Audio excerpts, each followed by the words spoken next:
தமிழகத்தில் அண்ணாமலை தலைமையிலான பாஜகவினுடைய வளர்ச்சி எப்படி இருக்கு? திரு அண்ணாமலை அவர்கள் என்னோடு கடந்த 3-4 மாதங்களாக பழகி கொண்டிருக்கிறார். அவர் எண்மண் எந்நாடு எண் மக்கள்ங்கிற பயணம் தமிழ்நாடு முல்லாக போகிறத பார்க்குறோம். நல்ல கடினமாக உழைக்கிறார். உறுதியாக பாரதிய ஜனதா கட்சி தமிழ்நாட்டில் வளர்ந்துருக்கு.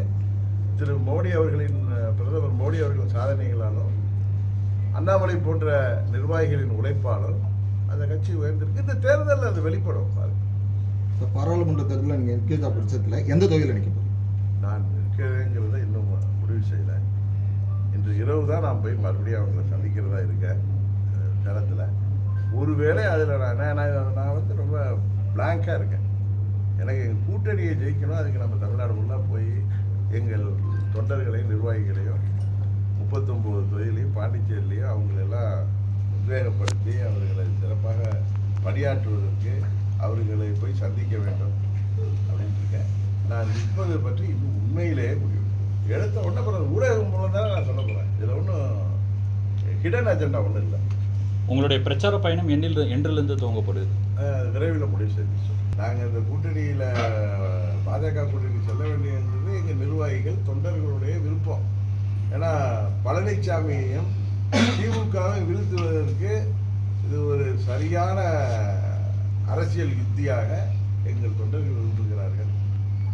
அதனால நான் அந்த முடிவு எடுத்திருக்கேன்.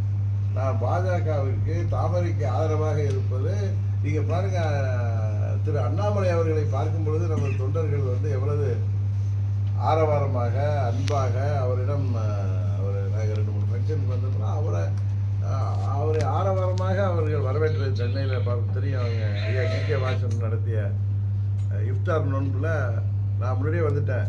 அவர் கொஞ்சம் ஏதோ வேலை பொருளால் லேட்டாக வந்தப்போ நம்ம நிர்வாகிகள்லாம் தொண்டர்களாக அவரை வரவேற்று அவரே சொன்னார், உங்கள் ஆளுங்கள்லாம் ஆரவாரமாக இருக்காங்கண்ணே அப்படின்னு சொன்னார். நான் சொன்னேன், உண்மைங்க. அவங்க எங்கள் அம்மாவின் தொண்டர்கள் எப்பொழுதும் ஒன்றை ஏற்றுக்கொண்டதுக்கு ஆதரவாக 100% இருப்பார்கள்.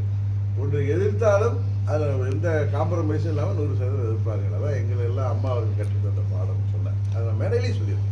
கடந்த காலங்களில் பிஜேபி நீங்கள் எவ்வளோ எதிர்த்தீங்க, இப்போ மனப்பூர்வமாக பிஜேபிக்கு போயிருக்கீங்களா? ஆமாங்க. நான் அதாவது நீங்கள் சொல்கிற மாதிரி பிஜேபி என்ன திருச்சியில் கூட ஒரு ஊடக நண்பர் அருமையான கேள்வி கேட்டார். நீங்கள் பிஜேபி உங்களுடைய வளர்ச்சியை தடுத்துருக்கிறது, நாங்கள்லாம் பேசியிருக்கோம், உங்களுக்கு எவ்வளோதோ உங்கள் கட்சிக்கும் உங்களுக்கும் பிஜேபி தான் செய்வதாக அவருக்கு சொன்னார்கள். நான் எப்பயுமே அப்படி சொல்கிறாங்க, எனக்கு ஊர்ஜிதமாக தெரியலன்னு தான் நான் பல பேட்டிகளில் சொல்லியிருக்கேன். ஒருவேளை எங்களை அவர்கள் தப்பாக புரிஞ்சிருந்திருக்கலாம். இப்போ நாங்கள் சரியானவர்கள்ங்கிற புரிஞ்சதை என்னோட அவங்க நட்புக்கரை நீட்டுறாங்க. நாங்களும் அவர்களோட நட்புக்கரை நீட்டு கூட்டணியில். செய்திகளை உடனுக்குடன் தெரிந்து கொள்ள உடனே சப்ஸ்கிரைப் பண்ணுங்க.